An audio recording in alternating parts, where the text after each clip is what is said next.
how can this be? How can all this be true? And all these people don't know it, or they don't respond to it, or they don't understand it. And they say they love their horses. Mm-hmm. I have asked numerous people over the years, what is the first thing you should do when you get new horses or a new horse? Mm. Before you get the horse.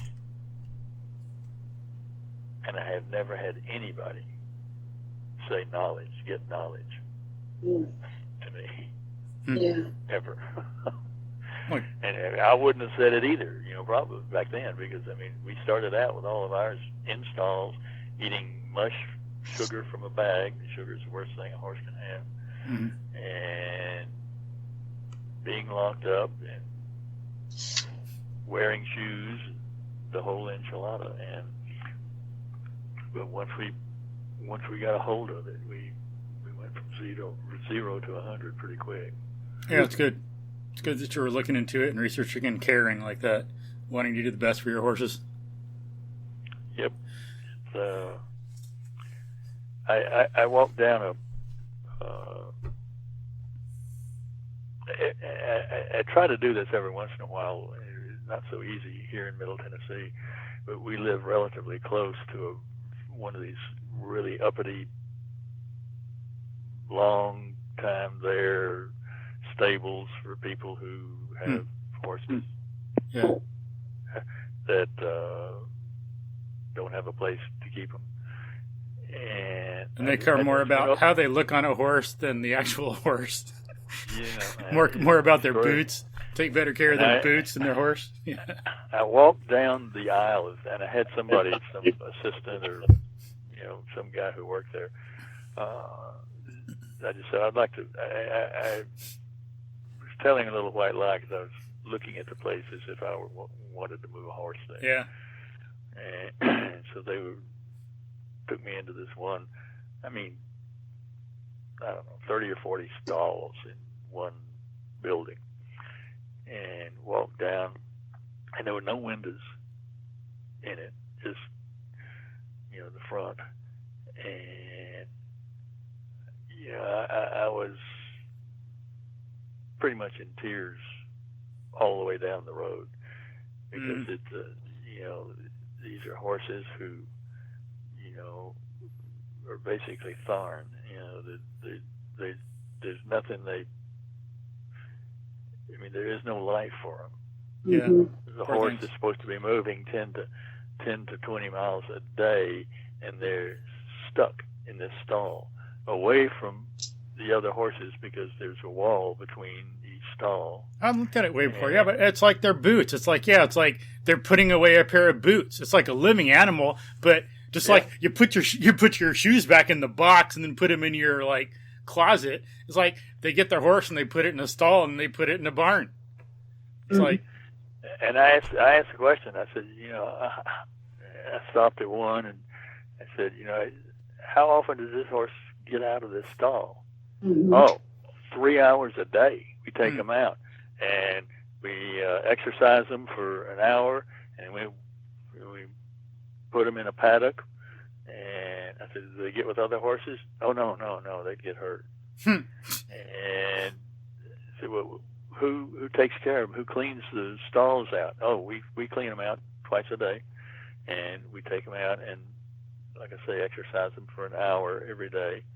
And the trainer comes on Tuesdays and Thursdays, and so they get 2 or 3 hours of training in. I said, well, what does the owner do? And the guy looked at me like I was nuts. He said, it pays the bills. Wow. That's sad. And the owner comes out, on the weekend sometimes twice, both days on the weekend, and takes him out and rides him for a little bit and then brings him back. And I said, wow, that's really great. So he gets 3 or 4 hours a day gets to be out of this stall. Is that right? Mm. Yes, but not with other horses or any blah, blah, blah, blah, blah. You know, and I walked on down and I said, whoa, what's this? This horse is barefoot. I said, yeah, you know, I've talked to that owner so much. You know, you just can't do that. You can't do that. Horses got to have shoes. Oh my gosh, that's insane. And I What said, an do you own upside horses? down world. I said, do you own a horse? He said, no, why would I? Look at this. Jeez. So, anyway, it's sad, you know, and Yeah. it's Almost abusive. and so that's why I am obsessive about you know, getting these books out. And by the way, Soul of a Horse, you know, which is a national bestseller, just went into its 17th printing Sweet. this past week. Congrats. Good. Yeah. Congratulations. And which is very cool. When did the book Yeah. first come out? Say again? When did the book first come out? Soul of a Horse, Yeah. 2008. Huh. Cool. So, So it's still cranking. that's good. And so you say it's like the 17th printing, right? Right. Yeah. And so that's good. So it's like more than once a year. I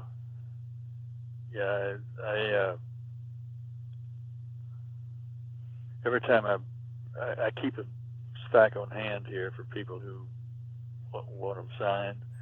You know, they're less expensive on Amazon or somewhere like that than they are from me. It's just list price. It's $15 on the book.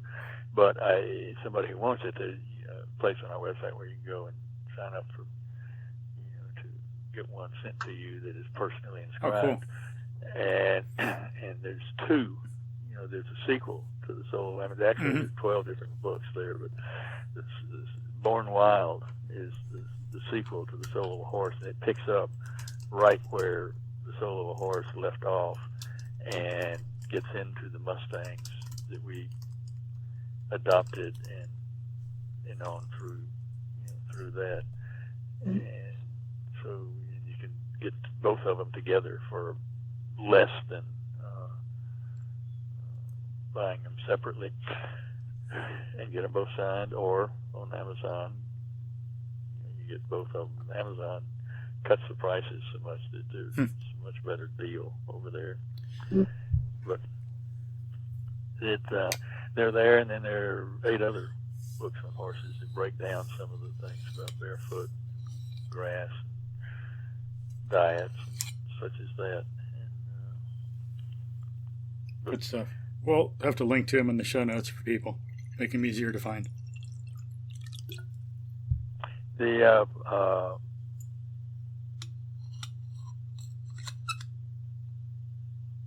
you say, looking back, what would I have done differently on one of your question lists that you said? Yeah.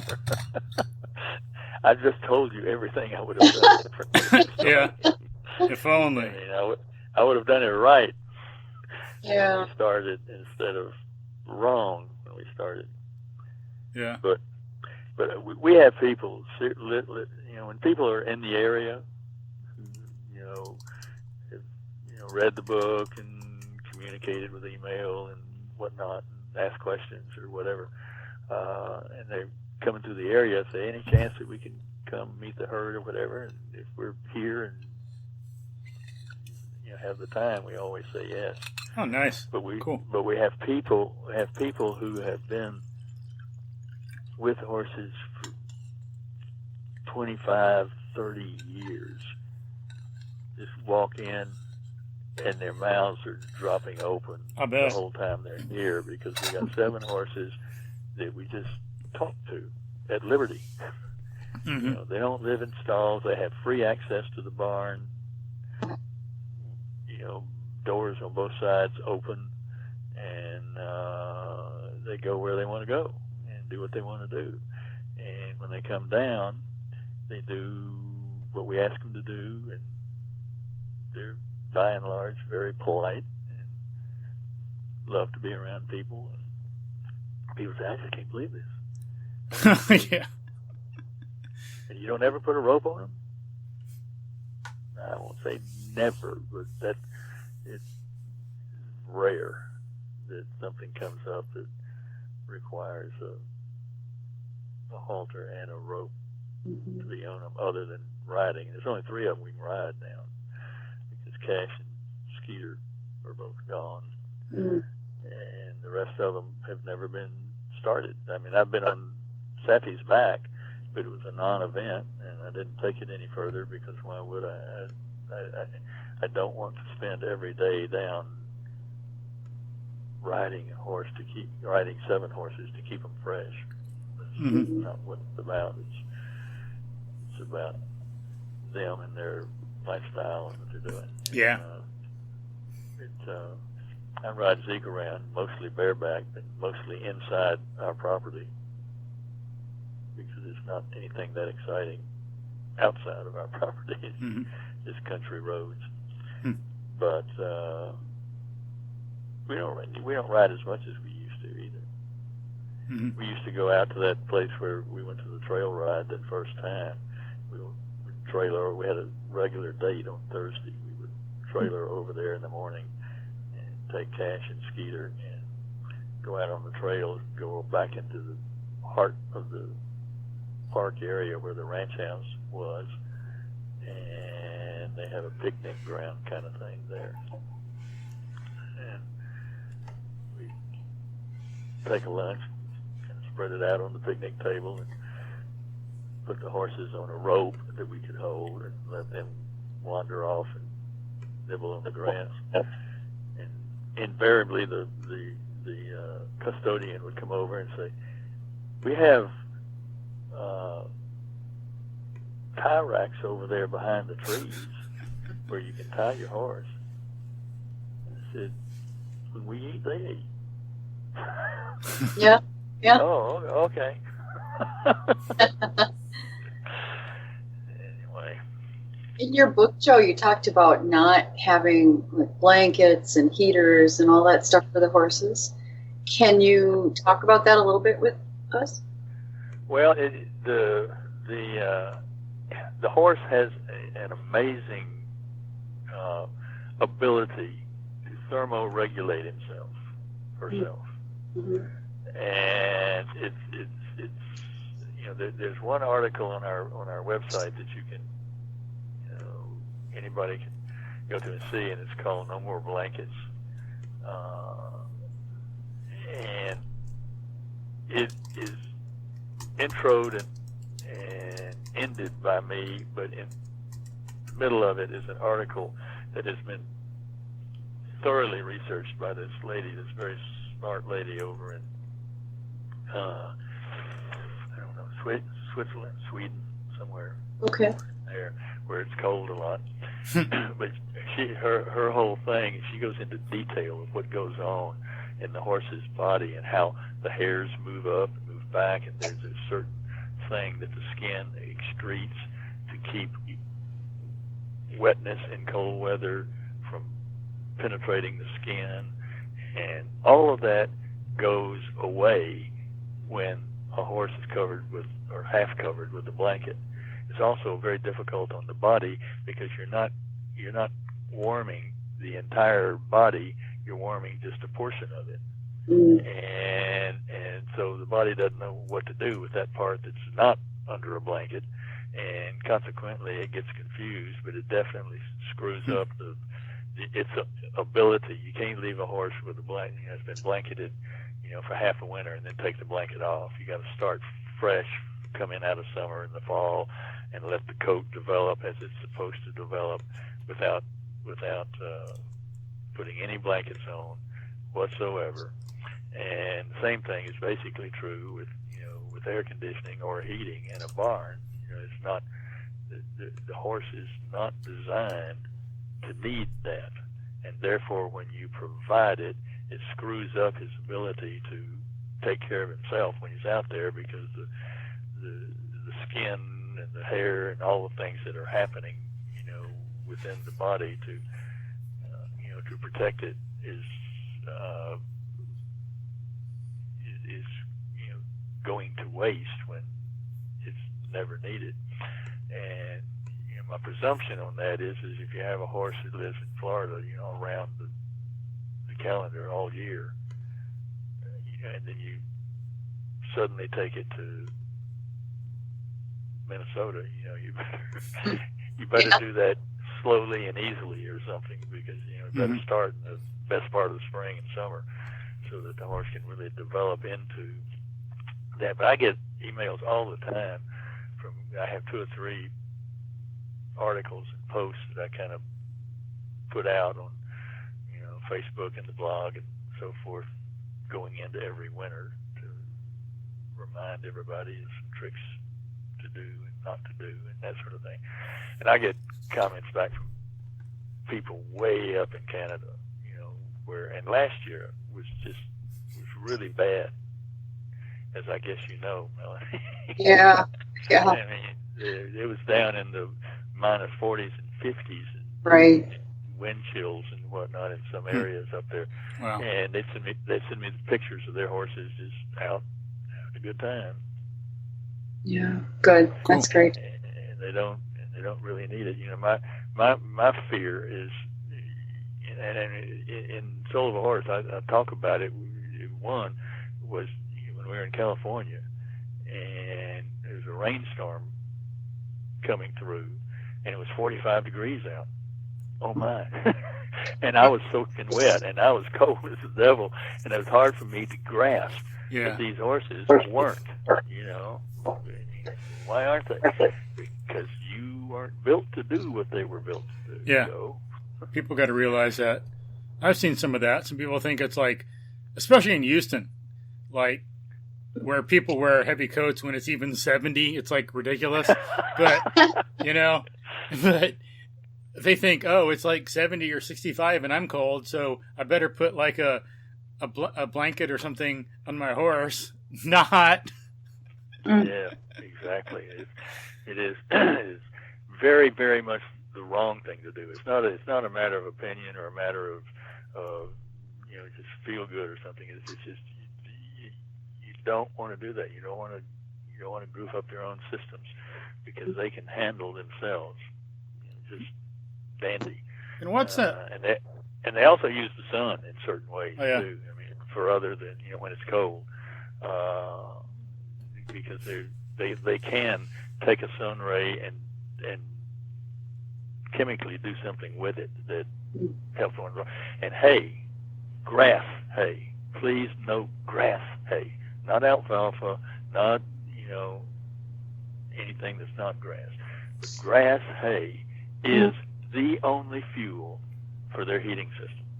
Oh, okay. I've heard that they can survive. Yeah, they can survive in places where cows would die. They're so efficient at getting food and eating it and digesting it.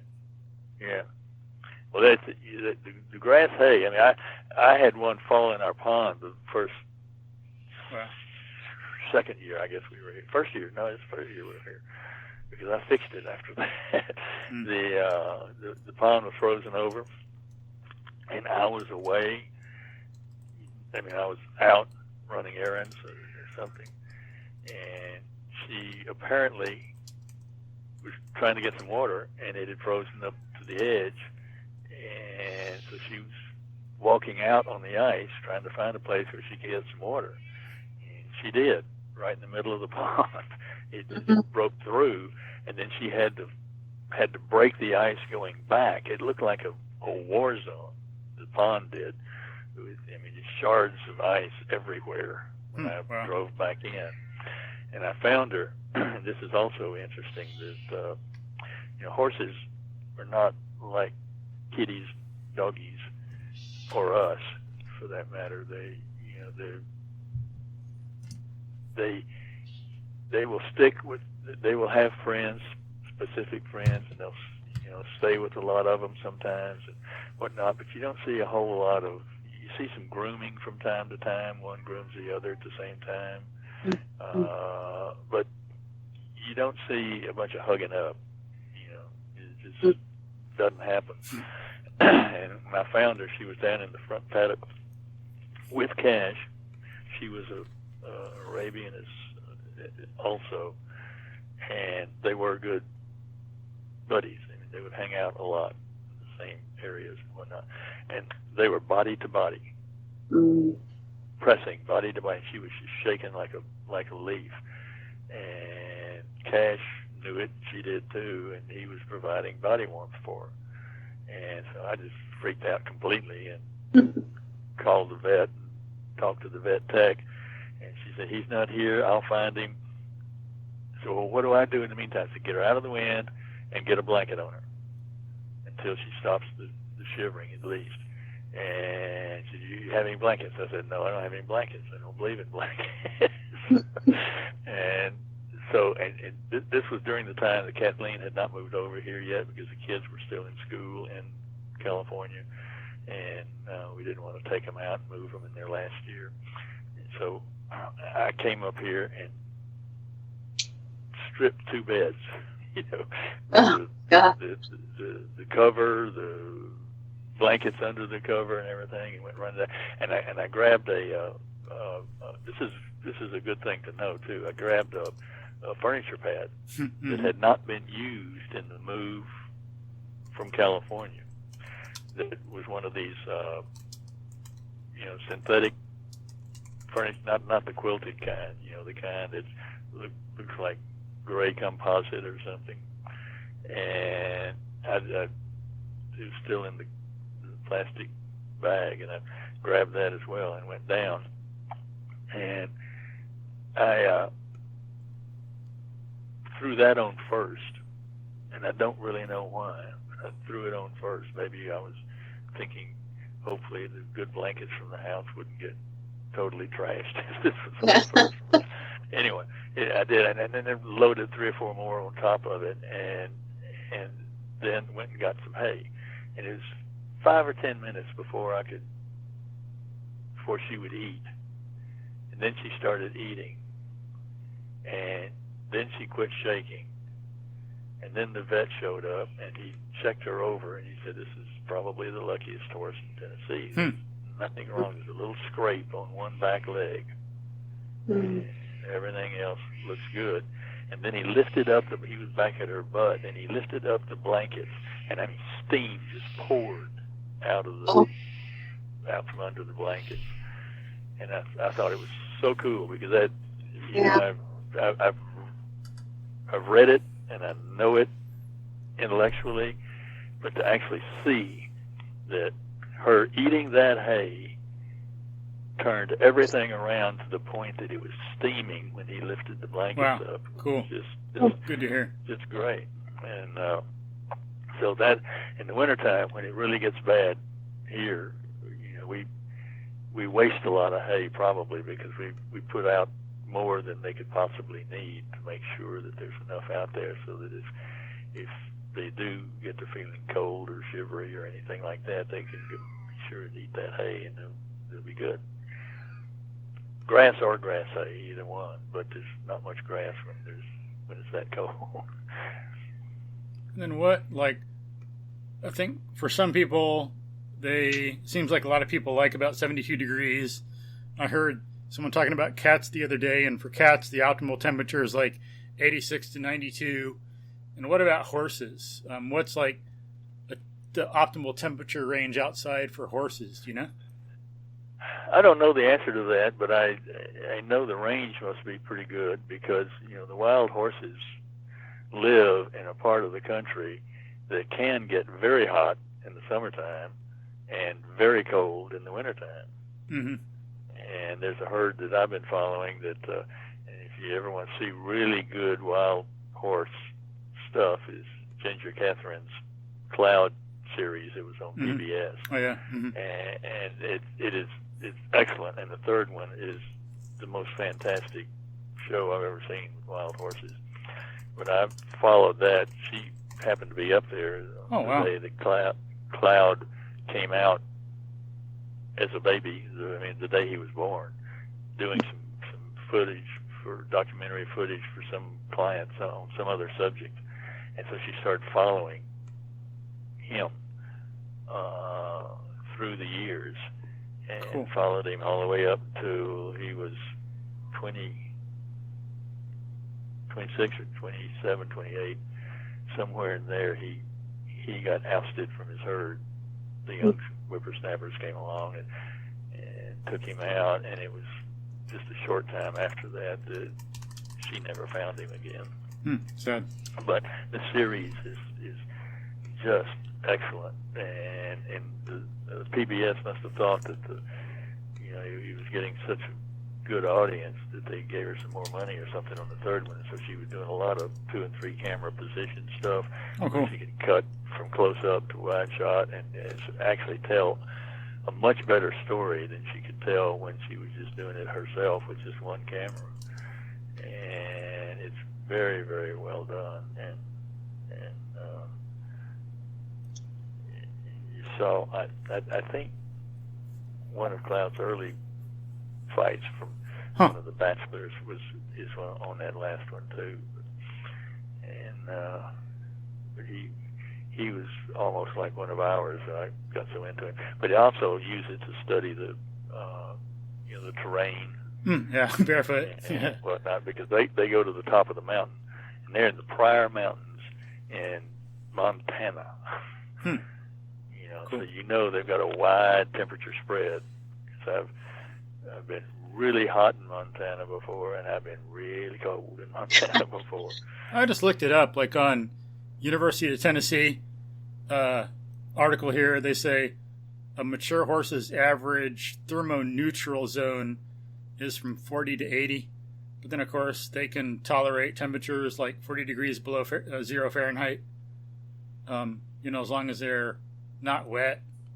Because, like, they can get, just like Eskimos can use snow for insulation, and like animals get near the earth under snow where it's warmer. If a horse has snow on it, that can help. It doesn't melt. It can help it stay warm. Well, there's one thing that I question on that, because I've done a fairly hefty amount of research on it. Cool. And it's, except when a horse is wet, and a horse ain't going to be wet at 40 degrees below. Yeah. Right. And the area of temperature where the horse can get wet and it is cold is going to be somewhere in the freezing rain vicinity, which is going to be, 32 at the top, and who knows what at the bottom, but not much, because if it gets much below 32, it's not going to be rain anymore. Yeah, I'll link to the article so people can see. I just skimmed it, and we'll see what it says about all that. Well, the thing, I mean, I always protect against it. That's why our barns are always open. They have access to call their own shots. But I have we had a night of freezing rain. It wasn't the worst one because we've had one ice storm here, but we had one night early on in the first 2 or 3 or 4 years we were here. It was predicted for freezing rain, and it sure enough got freezing rain. And so there was one horse that I put, Skeeter, because of his age. He was getting older, and I put him in the side shed, shut both gates, and put a lot of hay in there for him. And then everybody else had hay, and I usually don't put hay inside, but I put it in the breezeway because if the hay's inside, the poop's going to be inside. And so I usually don't do that, but I did on this particular night just to have them out of the rain because it was going to be freezing or below and raining, not snowing. And so I went back down around 10:30 to check on him. And I walked into the breezeway, and there was nobody there. And I said, "What the devil is going on?" I started panicking, and I went running out the back of the breezeway, and there were all, however many there were, probably.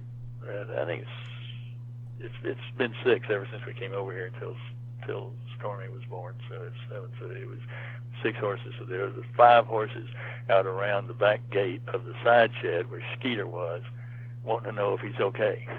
Cool. Standing in the rain, in the freezing rain. Huh. So, go figure. Freezing for us anyway.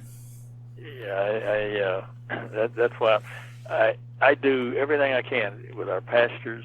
I mean, I don't do anything with our pastures except bush hog them, but which has been done since the last time we talked. I'm happy to say. Cool. We've had 7 straight days of no rain, which has to be the longest period of dry since January. But anyway, Wow. I lost it. I don't know where I was going with that. So Horses outside in the cold, being together, taking care of each other. I don't know. I was headed somewhere with it, but I turn around and go home. Totally lost it. Oh well, it'll come back. But it is a thing to. I was talking about pastures and things like that. Cool. The pasture. I mean, leaving everything to the horse that I can possibly leave to the horse. Do. There are choices out in the pasture. I mean, because we got lots of choices. We got weeds. We got 4 or 5 different kinds of grass out there, just the natural, local native grasses, and trees, and say brambles, berries, whatnot. And there have been studies of how horses, if they have having a liver problem, they're going to go find some thistle somewhere. Mm-hmm. Cool. Thistle is good for our liver. It's also good for theirs. And if they need vitamin E, they're going to go find a blackberry or whatever. And so they do that. And I've noticed that several of them. I mean, I noticed that one. There's a vine that produces a purple flower, and I think it's a morning glory. I'm not sure, but Cash used to eat those like sucking up spaghetti. He'd drop one on, he'd pull one off the fence or whatever, and drop it on the ground and start on one end and just bring it up all the way until it was gone. He's the only one I ever saw do that. But he there was something in that he needed, he wanted, and in the wild they know how to take care of themselves, and they do. And yeah, I've heard that about some other animals too. Like I think some chimpanzees do stuff like that also. Yeah, well, I'm not at all surprised. And if we were that in tune, to what our bodies needed, we'd probably be a whole lot better off. Yeah. But that I try to do that with everything. It's their choice, so that they can, when on any given night, they have access to the entire barn, the breezeway, and the side shed. At this time of year, they don't have access to the breezeway during the day because they spend anywhere from 3 to 5 hours in the side shed over there when it's really hot and when the flies are really out because it's really hot. And we have a lot of things we do for flies, but we also have 25 cows right across the road that nothing is they don't do anything for flies. And so we do have some, and they so they like to stay in the shade because flies don't like the shade, and humidity is cooler. What all do you do for the flies? Control them? First we feed diatomaceous earth. All of them get some degree of diatomaceous earth for internal parasites, and that takes care of their parasites, so we don't use poison. Good. On that. Nice. We That's don't good to hear. Dewormers, and the diatomaceous earth, food grade diatomaceous earth, passes through the body and comes out the same way it went in because it's a silica, and so it's in the poop of the horse, and the horse's poop is all around. I mean, we are kickers, we know where that phrase came from because we don't muck anything except the breezeway, and that's because that's where we are most of the time when we're down there and feeding and one thing and another. But we see a pile, we kick it and spread it out. The sun dries it out. It goes to compost or whatever. But with that diatomaceous earth silica in there, that continues to work in the horse's poop because it goes after any fly larvae that shows up. Interesting. Flies lay their eggs in the poop, then the larva is going to get whacked by that silica, the diatomaceous earth. We also do fly predators, and that's a little bitty creature, some kind. I don't know who did this research, but you buy it and they come in 1,000 to a little bitty egg or whatever, and you distribute it around where the horses are going to be and where the poop is, and those things also work on the poop. They go in and eat fly eggs and fly larvae. And they also, I learned this year, because I was really late ordering our fly predators, and found that once you had used them for 8 or 9 years, there must be a sub base somewhere that keeps working, because we have no fewer fly predators around today than we had this time last year. And I didn't ever order any, because after I saw them there, I said, well, I'm going to wait and see what happens. We also have a whole lineup of these great, and they are great, fly traps from, you can get them in Lowe's Depot, Home Depot, and Amazon actually has them also.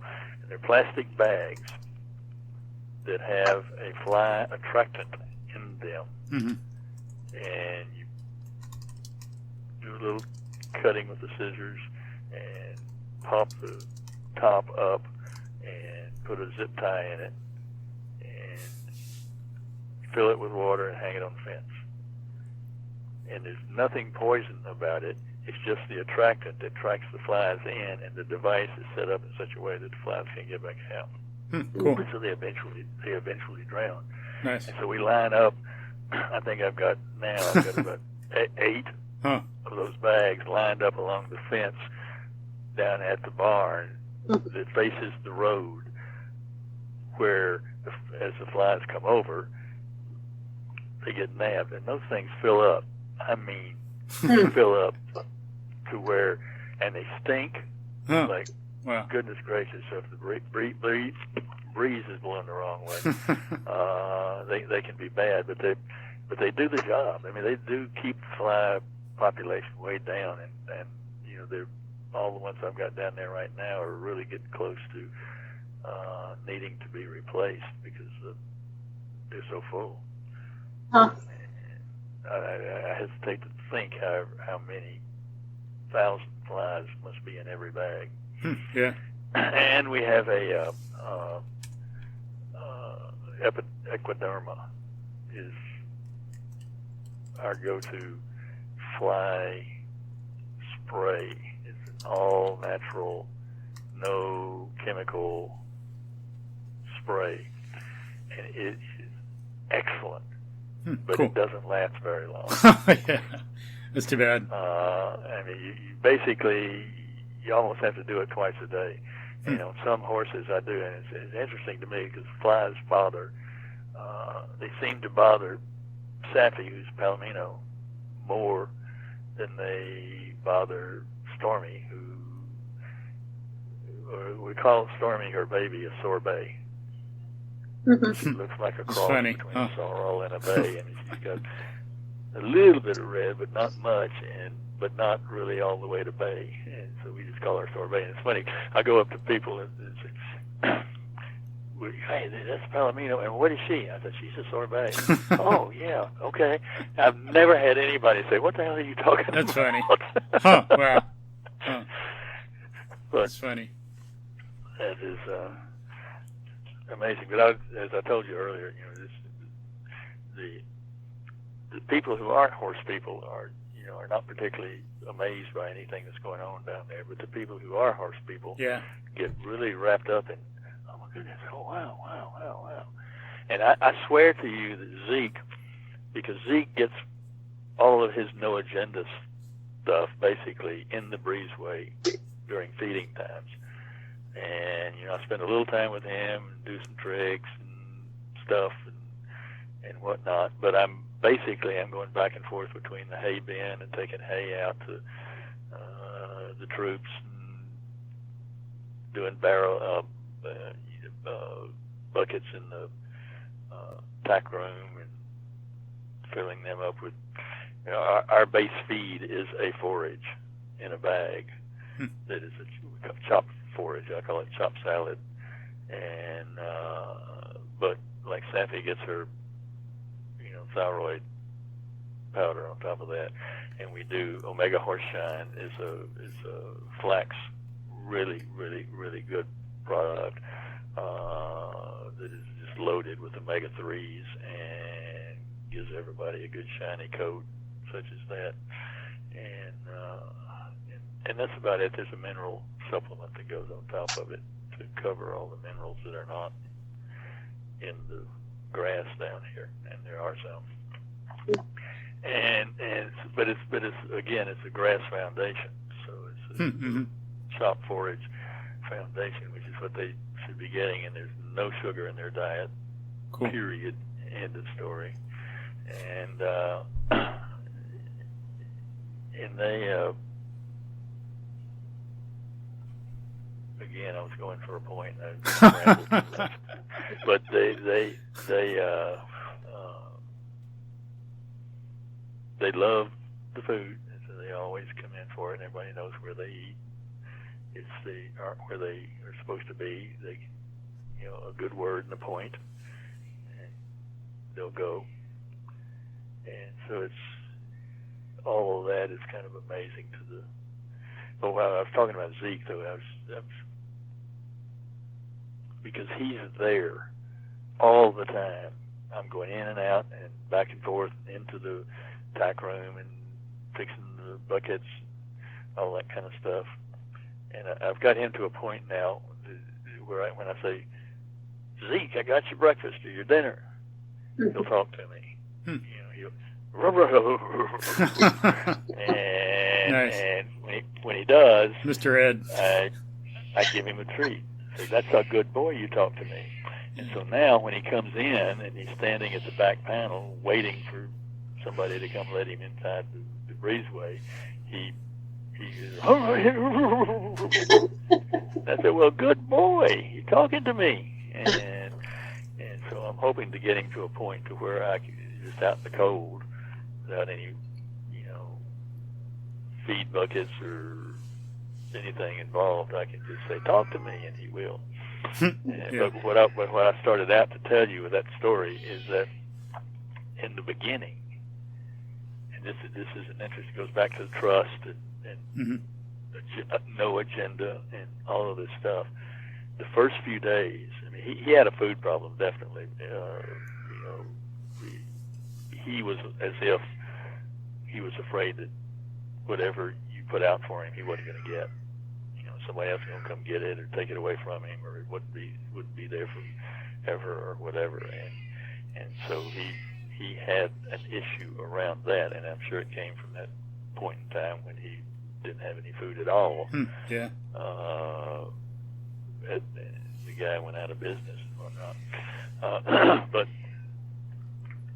I'm sure the first couple of days, at least, if not longer,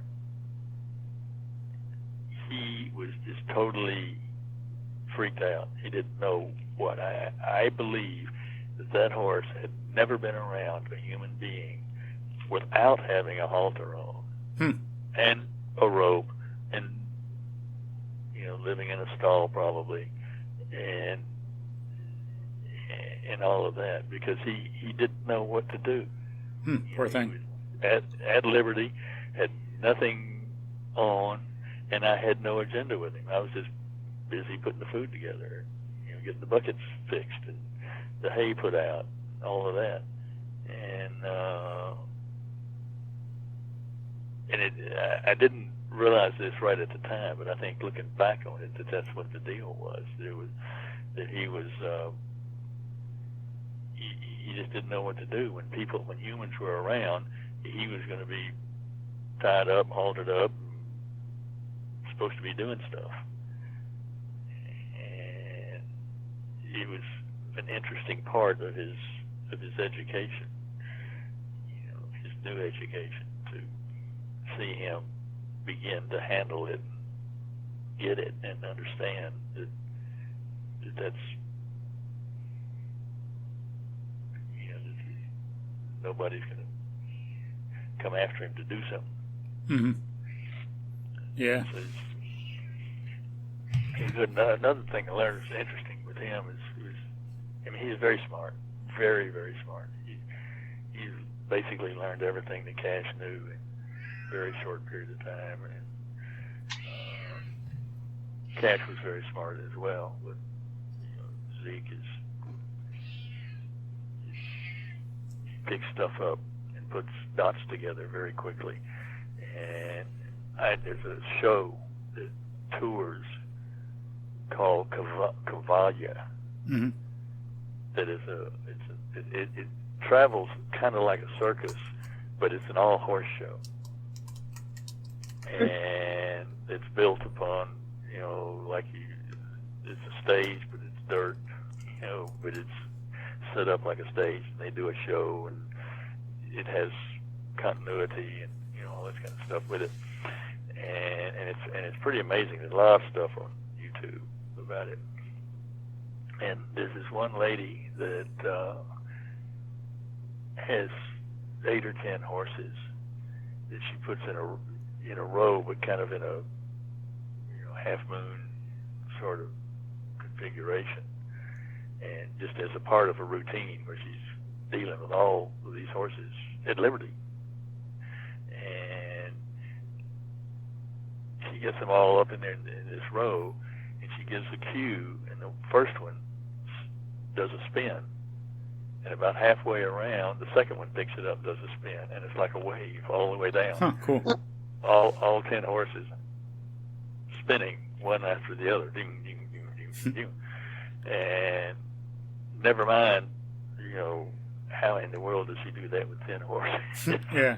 I focused on, how does she do it at all? How do you teach a horse to spin? And so I said, I'm going to work on that with Zeke.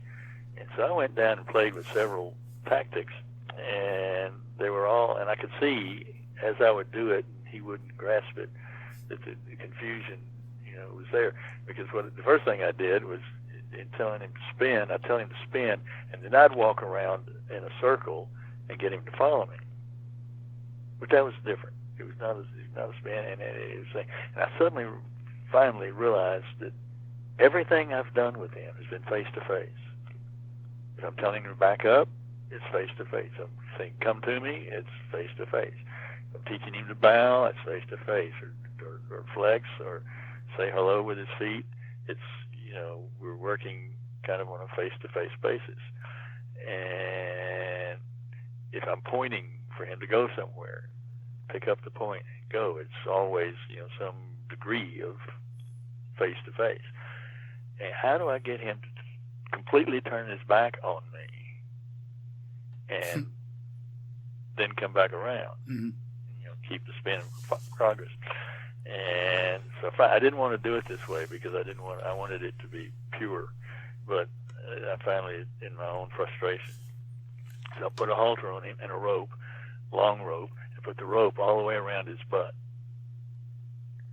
Used the same signals that I was giving him and the same words, and we use vocabulary a lot. I mean, our horses have pretty extensive verbal vocabulary, and with understanding. But I told him to spin, and I'm twirling my finger on one side and kind of pushing the air towards his head on the other, meaning go that way, and do it in a circle, spin. And as he began to go over in that direction, then I began to pull very lightly on the rope, which was run around his butt. So he had nowhere to go except to turn his back completely to me, Mm-hmm. and then come on back around, and I let the pressure off the rope, as soon as he was coming back around. And so I did that about 3 times and put it away for him to think about. And the next morning I went out there, when I went out to feed, I put it back on him and did a couple more of those, and then I took it off. I mean, literally probably less than 10 minutes total. And I took it off and said spin and did the hand signal, and he went right around. Wow. without the rope or the halter. Wow. And that has become part of his repertoire now. So when he's really desperate for a treat, he'll not only will he do all his other stuff, he'll spin. That's funny. Huh. But it's the dot connection that I just that I love. It's fun putting it together. And unfortunately, I mean, one of the things that I preach a lot now is get off the clinician dole and spend that time with your horses. Yeah. Because they will teach you more than all the clinicians put together. Because every horse is absolutely different, and every person is absolutely different, and every trainer is absolutely different. And you can't put them all in a mold, and you can't take what you do with this horse and transfer it to that horse, usually without making some modification, just because of the differences. And I found that when we started spending time with the horses, and it was driving me crazy, because in the beginning I was doing a lot of DVDs and various and sundry clinicians and how they do it and what they do, because I want to know how to do it. I want to know how to get this thing done. And yet I was driving myself crazy because I wanted to know why I wanted the horse to back up, or why I would, needed to do this, to do that, because it wouldn't make any sense. It was just an act, just like a trick or something to get the horse to move his butt this way or move his butt that way, or go through a narrow space or back through a narrow space. Why are we doing all of this? And finally, on a couple of them, I got to the very end, and they start saying why, telling me why, this very stuff, and one of them said, just go out and sit in the pasture and watch how they deal with it. Watch how they deal with each other, and what they do, and so forth, and get a handle on that, and get your trust built and your relationship, built, and then start talking to them and doing stuff and see what gels and what doesn't, and where they get the thing. And I teach things differently to all of them, just because they are different. But you won't understand that, and you won't know that until you've really spent the time with them. Mm-hmm. And sure. You can't put it in a list and say, okay, I'm going to do this. And honest to goodness, I have seen in their DVDs and things on the Pirelli side some level 4 people who are, that's climbing from 0 to level 1, 2, 3, and 4, who shouldn't even own a horse. Like how so? In reality, because they don't understand any of it. They're doing the intellectual trick thing that they told them to do, but they don't understand why. They don't understand the horse. They don't know the horse. It'd be like dancing without feeling it. Yeah, exactly. It'd be ugly. That is exactly it. It's which unfortunately is the way I felt when I first went to Arthur Murray as a kid. But it didn't last long. Good. I got the feeling into it, yes. Cool. But that's why Kathleen said I had to make it to 102 dancing. I said, do I have to know I'm dancing? That's funny. It would be helpful. Hilarious. Yeah. Do I have to remember who you are, or can I just dance? but it's true. I mean, just go spend time with them. And our no agenda time right now these days is with Noelle, who is the other Mustang who had her baby in California, and you know that story. And she was old, not old, but older. She was like 7 or 8 when she came out of the wild, and Safi was 4. And a horse is not mature until they're sometimes as early as 5, but usually around 6. Mm-hmm. 6 to 7 is when they really mature, and that's when mares in the wild will become lead mares, and the lead mare is the one who tells everybody what to do, not the stallion. The stallion is the protector and the procreator, and he follows when the herd's moving somewhere. The stallion follows from the rear, and the lead mare is at the head of the troop. But when you're the lead mare, you're responsible for everybody. Mm-hmm. And then her trigger was, when she first came to us, her fear trigger was just so razor thin. I mean, anything would just, she'd explode and run off, just scared to death. And I helped screw her up some because I tried some stuff, did some stuff early on that I shouldn't have, that I didn't know I shouldn't have, and I just made it worse. And so we started some time ago.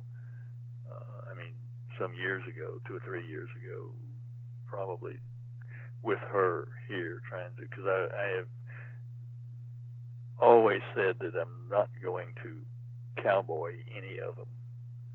I want them to come through on their own, to trust on their own, and to be willing on their own. And then we can go places. And when we, the series of events with her in California, having the baby, losing the baby at 3 months because he ran into a post and snapped his brain stem. Wow, damn. And then forcing her into a trailer, which she'd only been in one in her entire life that I know of, and that was ours, coming from Reno to BLM facility in Reno to back down to Valley Center in California. And you'll see pictures of her on the website with a halter on. And that's because we had to go over the pass in California, something like 8,000 or 9,000 feet on the way back. And it was December the 22nd, and there was another snowstorm coming.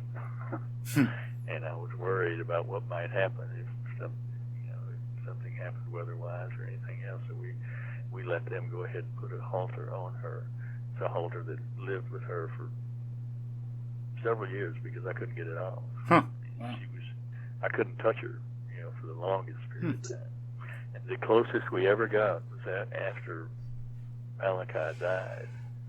We were both in such pain that she willingly was a lot closer. She'd go and stand about where he was born for hours. Wow. Sad. At a time. And I would go and stand next to her, and she would nuzzle up to me and whatnot. And then we throw her in a trailer, drive her 3,000 miles with 6 other horses. She had never been with the herd at this point in time. And over to Tennessee. And,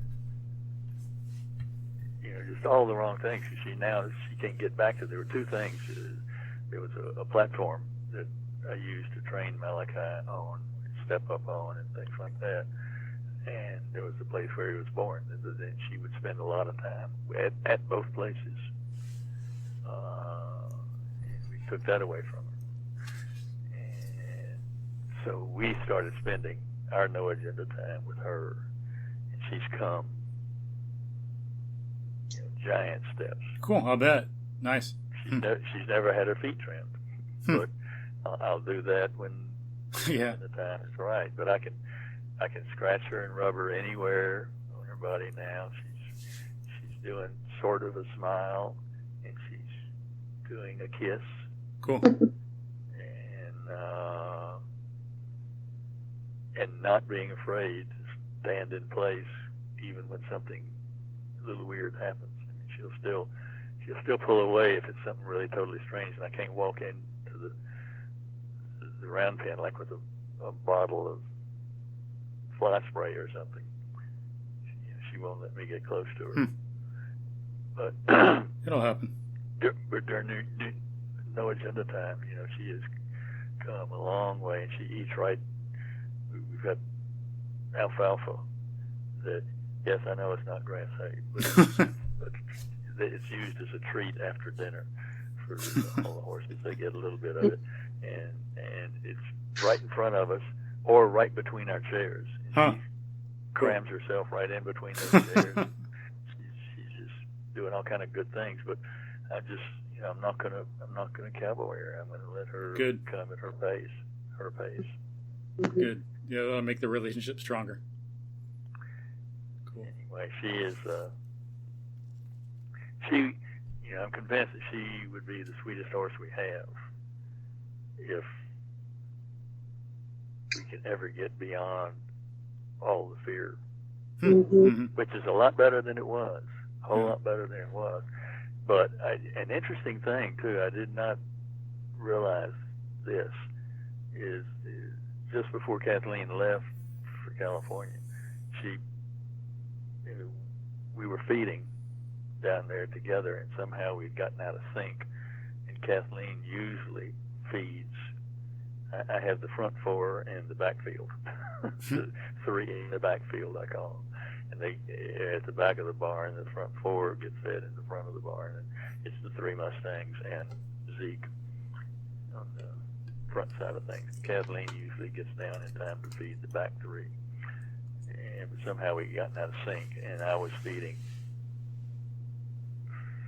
Sappy, I guess, while she said, "Well, I'll feed Noelle."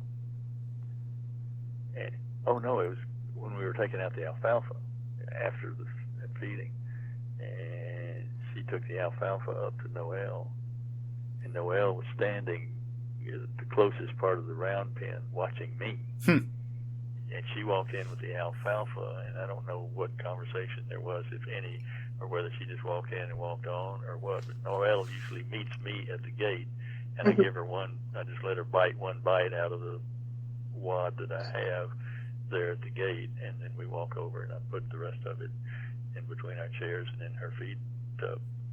And she never took her eyes off me. She didn't even know that Kathleen had it. Wow. And Kathleen walked over to her and called her and showed it to her, and she just stood there. Interesting. Wow. Until Kathleen picked it up and walked back over and let her have a bite of it, and then walked back over to the thing, and she went over and ate. Neat. And I never realized that she was apparently that fixated on me. That's nice. Individually rather than both of us, because we're both there during no agenda time.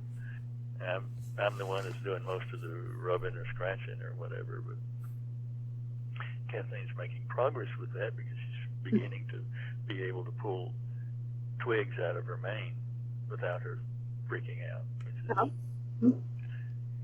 Anyway, now I'm rambling, so. Yeah, but. Melanie, did you have any other real questions? I did have one, actually. I thought of a bit back when you were mentioning, little colts. I was wondering if you guys ever are thinking to have, I don't know, you said you have 6 girl horses and 1 Zeke is the only boy. Is that right? Yeah, that's correct. Do you think that sometime down the road, or have you already thought about having some more colts of your own?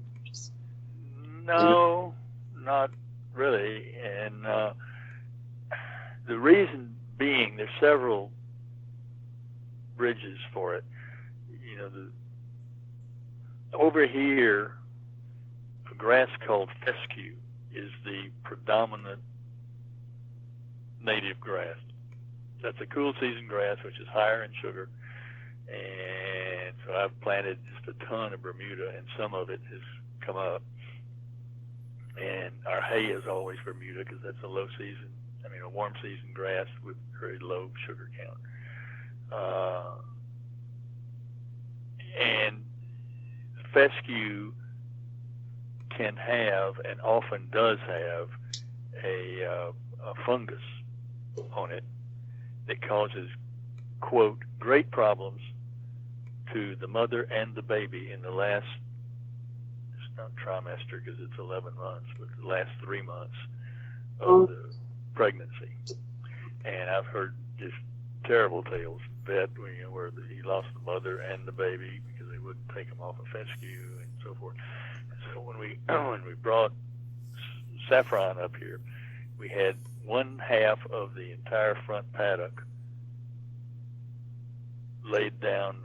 We had it scraped, laid down landscape cloth, laid down it's a limestone kind of thing. It's they use on roads that up here they call it crusher run. I don't know what that means. And then pea gravel on top of that for the entire paddock plus 2 feet outside the paddock. So there's no chance that in the 3 months that she was supposed to be pregnant up before having the baby at our place that she was ever going to touch any fescue. And she had her baby 3 days, after she came. So that I wanted to call the guy who did all the stonework and everything and say, any chance I can get you to come take this back? Because we spent a bundle on it for, to keep her off of any kind of grass. But there's that problem. And I have asked a vet and not gotten satisfactory answers back. So, well, if it does something so terrible in the last 3 months, what about month? If you're talking backwards, that would be 11, 10, 9. What about month number 8? You just flip a switch when you go from 8 to 9, and suddenly, she can't have fescue, but up until then she can, and it's not going to hurt anything. I don't think so. And I haven't had a vet say, well, okay, well, but I said, then what about month number 1? Is there nothing bad going on inside her for month number 1? Well, it only really starts showing up until, but are you telling me that there's nothing going on? No, I'm not telling you that. I'm telling you it just doesn't hurt anything when the baby is small. Well, it hurts something if it's that bad, that kind of conversation. And so I feel like where we are right now, that I would not want to get somebody pregnant and then have to lock them up for 11 months. Oh, yeah. And I just couldn't make myself do it. Mouse, we have a friend who has a beautiful Tennessee Walker that is barefoot and bitless, has won 2 gating championships in the country. Gorgeous horse, really fun horse, good horse to know, and so forth. And he's still a stallion, and he's throwing off a couple of really good-looking babies at Raphael's place, and he would love to breed him to Mouse, or breed Mouse to him, whatever the terminology is. But our Mouse is an American saddlebred that was a rescue, and she was a mess when she came to us, and very young and skinny and feet looking like little elf shoes, with the turned up part. But the vet thought she was going to be stunted in her growth, but she now is gorgeous and big, and there's some great pictures of her on the website as well. And in fact, she has a whole page, on their website. Mm-hmm. In fact, that's a chapter in Soul of a Horse on Mouse. She Mm-hmm. was adopted up at Monty Roberts' place, and she was from the Rescue League of Iowa, which is both small and large animals. Long story, but anyway, she was sent out to Monty Roberts for some behavior training because they were all the ones that this rescue league were able to get the rights to court in the courts because it was a collector. Just they were in terrible conditions out there. Took 6 people to get Mouse into the trailer to go to Monty's place, and that's after she had jumped the fence once, and it was a 6-foot fence. Oh.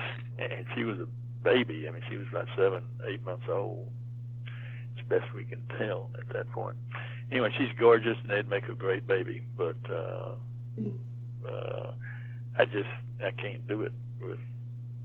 I wouldn't lock her up. She's very active and spry and curious. And she's the one that's always in your face and in your pocket.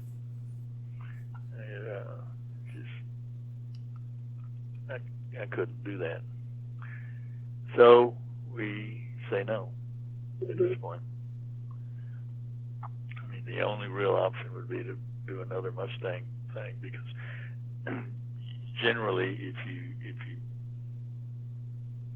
time it right and talk it right, Noelle was the same thing. She was supposed to be 3 months there. No, she was supposed to be 5 months. She was supposed to have a baby in like May, and May or June was where Saffron was supposed to have her baby. And so I think maybe the BLM just works off of okay, this is the date that they're going to get, in the spring they're going to get pregnant and they're going to deliver here, and they don't give room for any, well, it wasn't spring when this one got pregnant, But we did some back timing on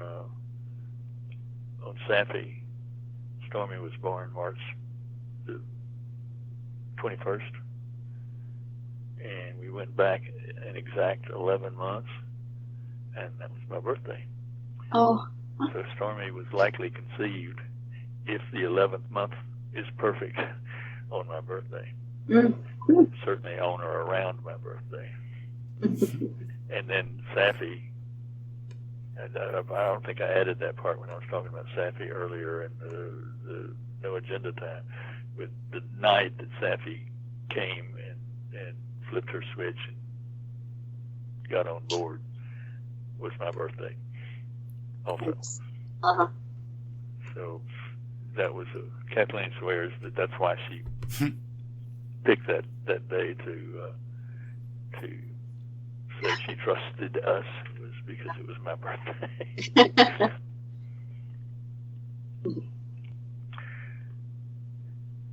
So that went fast. Those 2 hours. would everyone benefit by spending some time around horses? Was one of your questions. Yes. Yeah, it would. But and horses, like I say, are very prescient, and as Michael noted, you walk in, they know what you're feeling and thinking before you do anything. And if your adrenaline is high, theirs is going to be high.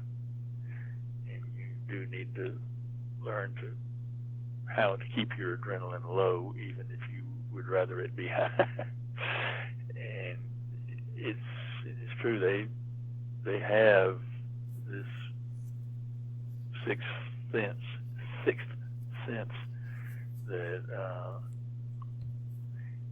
they can feel it, and I know for a fact that anytime my adrenaline has gotten up for whatever reason, whether it was fear or temper or whatever, it's, boy, you see it reflect all the way down the line. And a lot of them know the word. Zeke knows the word easy.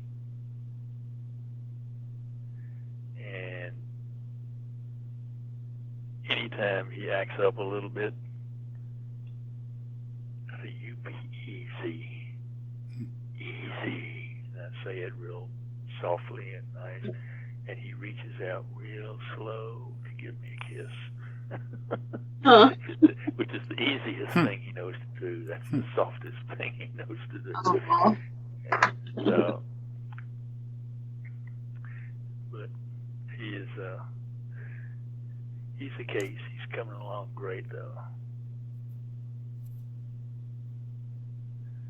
Neat. Great. Uh, Like a family. You know, everyone knows each other so well. if someone wants to get started in horses, what recommendations do you have for them? Read The Soul of a Horse. Yeah, true. And do it. Put it into practice. Oh, yeah. I will tell people this. The book I'm currently working on is, the name of it is The Promises Made to Our Horses. And the subtitle is For Beginners Only. And I have sent it out several times. You know, it's still a ways from being finished. But anytime I get an email from somebody who says, "I'm just beginning in horses," and I say, "I will send this to you." And Sweet. Send them the document. Yeah. Right off, so that because it is all tailored for that. I say, Good idea. If you're not a beginner and you want to follow along, if you want to redo, come on. But why is it for beginners only? Because you can change the world. You're not all wired up with what Daddy did, what Granddaddy did, and the way that things went back on the farm and all of that stuff. Mm-hmm. You've got a clean slate coming in, and you do the right things, and you're going to love it, and they're going to love you, and you can help you. That's going to go on to somebody else, and you can help change the world. But it's not ready yet. So, but it's probably about 3/4 done. So it's close. Good. I'll be good. And when somebody needs it now, we'd be happy to send them what is there now, because that's the main point. Cool. Yeah. Promises Made to Our Horses. That's what it's called. Good. Thanks. What other horse people would you recommend? Joe Camp. Monty Roberts, of course. No, Monty Roberts. I would recommend. I mean, Monty and I don't agree on everything now. No one does. Yeah. But and I think that Pat Pirelli is terrific. I just think he's been, all of his stuff has been, like I said earlier, codified to a point that that they're playing on your intellect, rather than on your heart. And that's, I think, one of the big problems with horse ownership, is that that's the way it's been, is playing on the intellect, so the heart never gets involved in a true sense. And therefore they don't feel the same way about these guys that I do. And so they're not motivated to really spend a lot of time. This is what everybody says. They go in the stall, they eat some hay, and everything's fine. And they haven't they haven't reached the point of caring enough for that horse to really want to see it get the best life that it can. Therefore, they haven't done the research or done whatever would need to be. Well, I can't keep my horse at home. I don't have any place to put it. Figure it out. There's a way for that horse to live better, and I've got a whole list on the things on the website of people who have said to themselves exactly the same thing and did figure it out one way or another, where the horse was living a whole lot better than it was before, and they were happier, and the people were happier, and this short story after short story Yeah, good. on the Soul of a Horse website.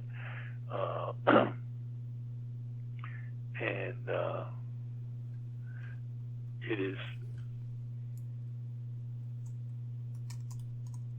just going over there right now to try to figure out exactly where it is. It's under several of the drop-down menus on the bottom. There's two menus across the top of the page, one in lowercase, caps in lowercase, and one in all caps. And it's in several of the all caps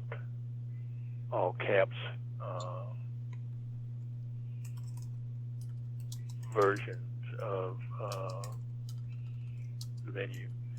And looking for it just so I can give you the title itself.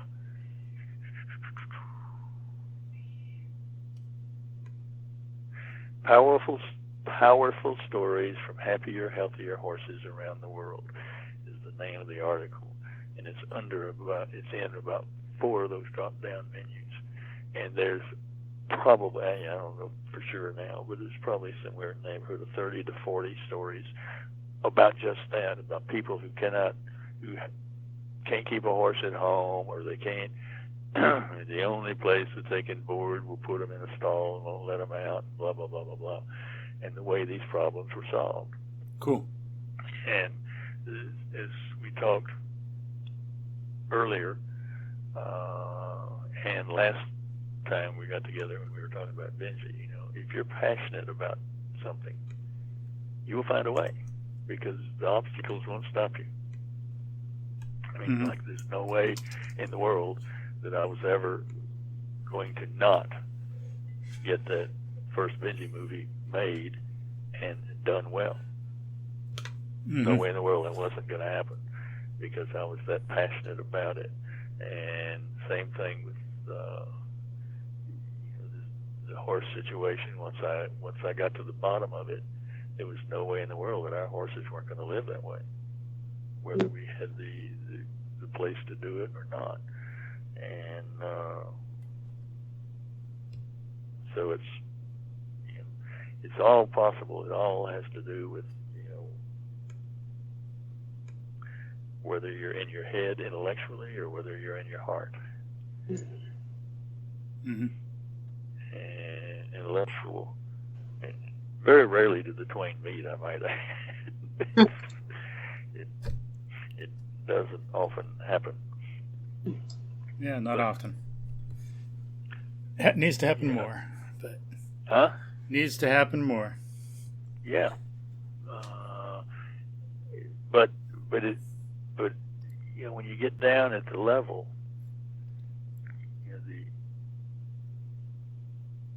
there's two totally different purposes, between the intellect and the heart, the emotion, and it.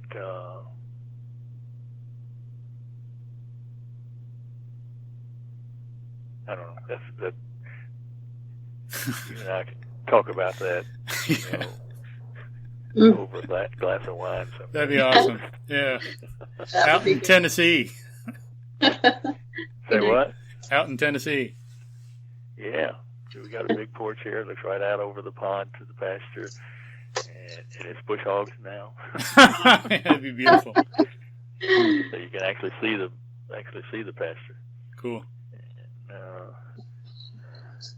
But yeah, we got to let Melanie go. She's got booked up and scheduled. So, oh my gosh, I don't want to, but I really should, because they'll be here in a few minutes. Hey, you got any last words, Joe? Any what? Any last words for the folks?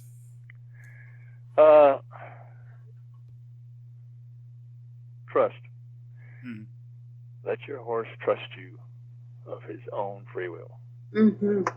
And set it up in whatever way you want. Join up, do no agenda time, but don't do anything until your horse totally trusts you. Because if you do it before, he's going to be logging in his brain all the things about you that you shouldn't be doing, and that's not what you want. I mean, the horse remembers this. They've tested this and proven it. Anything. I mean, 15 years from today. If Zeke left today and came back 15 years from now, he'd pick up right where we left off. Yeah. They know the people, they remember things, but they remember it whether it's bad or whether it's good. And the last thing you want in the brain of that wonderful creature is something that's bad, something that scared them, something that might have been mean, or a little show of temper, or a jerk on a rope that just because you weren't getting your way. And so you don't want that. You don't want that. You want the horse to trust you. You want to give him no reason ever not to.